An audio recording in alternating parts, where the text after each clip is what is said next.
Hi, and welcome back to Focal Point, AFR Talk. Brian Fisher is my name. Great to have you in the conversation. A number to call if you want to join in, 888-589-8840, 888-589-8840 is the number to call. Be glad to have you join the conversation here. And while you're calling in, 888-589-8840, I want to go back to a famous snippet. It's just... like, how long is this clip? It's like 18 seconds. And this was a woman. She became an internet sensation when she was asked prior to the election about why she was going to vote for Barack Obama. And it was clear it was because of the phone that he gave her. Let's listen. Obama. You got ObamaPhones? Yes, everybody in Cleveland, low minority, got Obama phone. Keep Obama in president, you know. He gave us a phone. He gave you a phone? Do more. How did he give you a phone? You sign up if you on food stamps, you on Social Security, you got low income, you disability. So you name it. You qualify for any welfare program, you can get an Obama phone. That's why I'm voting for him. He gave me a phone, and he's going to do even more for me down the road. Now, she apparently became disabused of her magnetic attraction to Barack Obama and later rejected his presidency. I think she went on Hannity's program and said, no, I don't support him anymore. But we got a story today. You know, James O'Keefe, he's the guy that brought down Acorn with these undercover videos. And he sent some undercover investigators to go out and talk to cell phone providers. They were with two cell phone companies, Stand Up Wireless and Terracom Wireless. And they sent in undercover investigators up to their booths, these outdoor booths, giving away these Obama phones. And what these people do to qualify for an Obama phone, it's paid for by you and me. There's a tax on every cell phone bill that you pay, and that tax is to go for people like this woman. In other words, you were funding part of Obama's reelection campaign.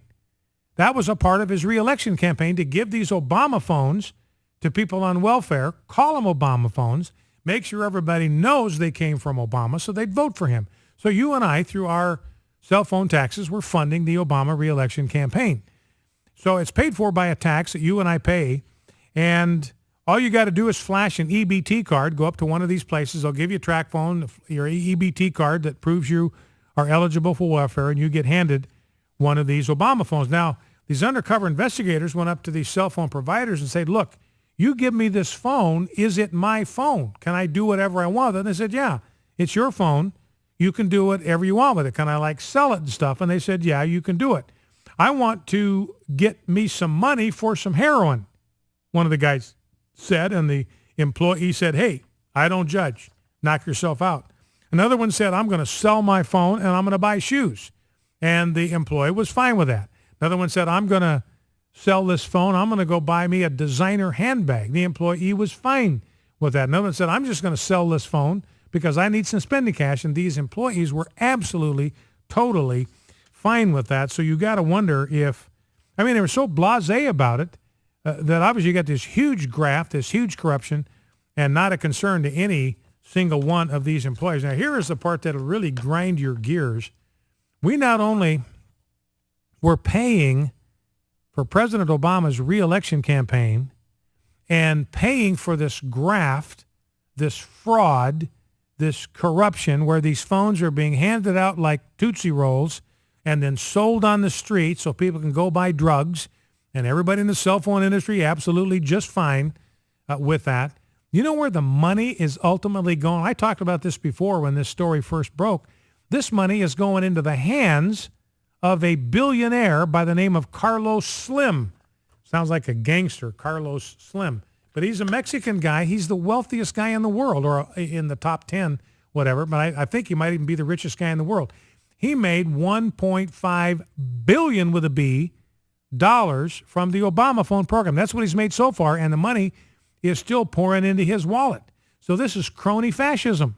This is a buddy of Obama's, doesn't even live in the United States. He's a Mexican national, and we're sending $1.5 billion right out of our wallets to the richest guy in the world, all under the guise of helping the poor and the disenfranchised, who just turn around and sell the phones and use it to buy drugs. So this guy, I mean, I think he makes $10 off of every single one of these track phones. Every time one of those cell phones gets handed out, he gets $10 of that deal going into the pocket of the richest man in the world. So it's like this big, this Obama phone program is like this big giant siphon tube, and one end of it is in your wallet, sucking the money out of your wallet, and the other end of the siphon tube is going right into the back pocket of Carlos Slim, the richest man in the world. And you and I have put all 1.5 billion of those dollars in his pocket.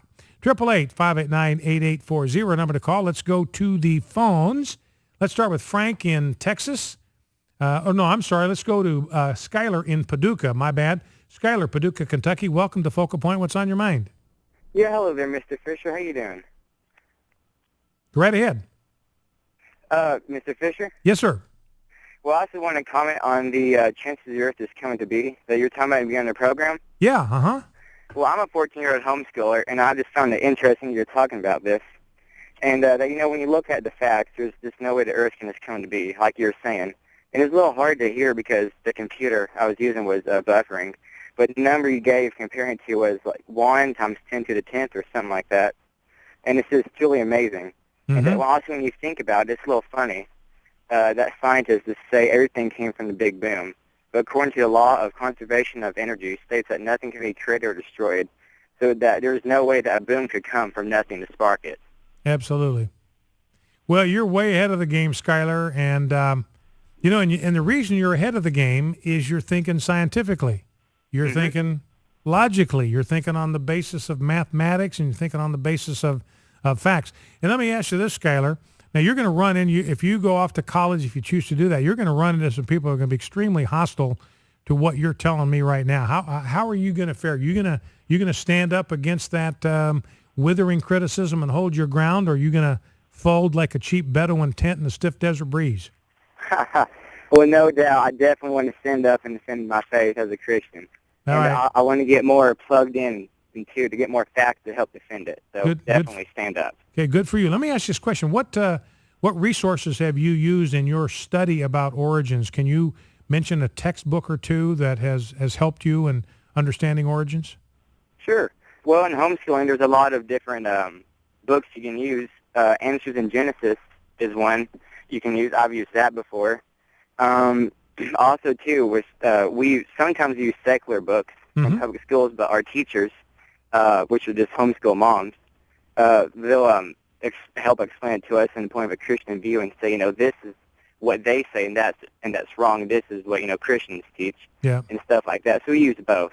All right, great. And the interesting thing to me, Skyler, is that the people that are educated in this debate are the people who believe in creation science. We are the educated ones. The Darwinians, they don't even bother to learn our point of view and to learn the reasons for our point of view. We can articulate Darwinianism to them because we've studied it to compare it to what the Bible teaches, but they have so little respect for our point of view that they don't know anything about it.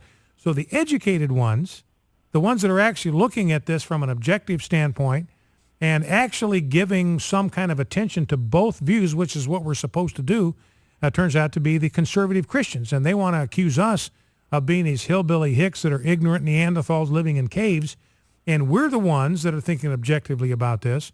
We're the ones that are pulling from science and biology and astrophysics to examine and support our view. All right, Skyler, listen, anything else you want to add before I let you go? No, sir, that's all. Thank you for your time. All right, thank you, Skyler. Appreciate that very much. And ladies and gentlemen, every time we get a call from a guy like Skyler, 14 years old, and ladies and gentlemen, don't give up on the millennials. He's not even a millennial yet. You got to be 18 to be considered a millennial or whatever term they're using now. But there is hope, ladies and gentlemen. I mean, this is Skyler. He's 14. He's dialed in. And he's given all of us a solemn promise. He's not going to wilt when the pressure comes. So the future is bright. That is very, very good news. One more call before the break. Let's go to Frank in Texas. Frank, welcome to Focal Point with Brian Fisher. What's on your mind? Hi, Brian. Hey. Thank you for your program. You're welcome. I wanted to say that about several programs back, I remember trying to confirm something that you said that Obama gave away secrets from in Israel where they had the missiles. Did you remember saying that? So say that again. I didn't catch everything you said there. Okay, Obama gave away some of the secrets of the military secrets of Israel. Oh, yeah, we talked about that. In fact, Jeff Reed and I talked about that one day where Obama divulged some secrets about the kind of missile launch site that they were going to build. And I think, didn't he divulge the location of a missile launch site? Yes. Yeah. An aero missile, and also the base in Azerbaijan. Yeah. Yeah, and that was a critical base for the Israeli Air Force because they needed that to refuel in order to be able to fly to Iran. It's too far for them to fly and get back. They got to refuel somewhere in between. They can't go out and back on one tank, and they can't refuel because they're over Syrian airspace. So this field in Azerbaijan gave them the capacity to strike Iran, come back to that airfield for refueling, and then return to Israel. And the Obama administration revealed and released those secrets. So that's a good reminder, Frank. I appreciate that. So that's two times. Does Israel know about that?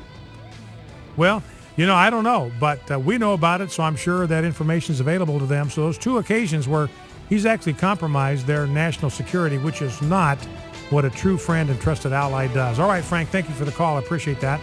Well, that's it for the first hour of Focal Point. Stay with us. We'll be right back after the news. Don't go anywhere. You are listening to Focal Point on AFR Talk.